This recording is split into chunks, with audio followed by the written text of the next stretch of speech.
வலைக்கும் வரஹ்மத்துல்லாஹி தஆலா வரகாத்துஹு. துல்ஹஜ் மாதத்துடைய சிறப்பு குறித்து நாம் பார்க்கின்ற அந்த வரிசையில் இந்த துல்ஹஜ் மாதத்தில் முதல் 10 தினங்களில் மிக முக்கியமாய் பார்க்கப்படுகின்ற முஸ்லீம் உம்மத் பின்பற்றுகின்ற அமல் செய்கின்ற ஒரு இபாதத் குர்பானி. இந்த குர்பானி குறித்து குர்ஆன் கூறும் செய்திகளையும் ஹதீஸ் கூறும் செய்திகளையும் சட்ட நூல்கள் கூறும் செய்திகள் குறித்து நாம் வரிசையாக பார்க்கின்றோம். குர்பானி என்பது மனிதனம் தோன்றிய காலத்திலிருந்து இருந்ததாக குர்ஆன் கூறுகின்றது.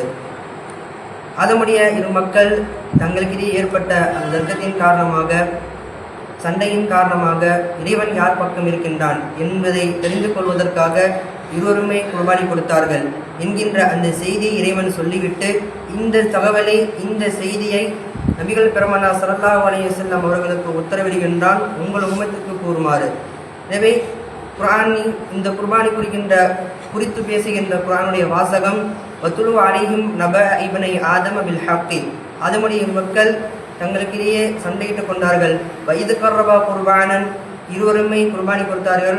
துகப்பில மின் அஹதிஹுமா, அவ்விருவர்களில் ஒருவருடைய குர்பான் ஏற்றுக்கொள்ளப்பட்டது.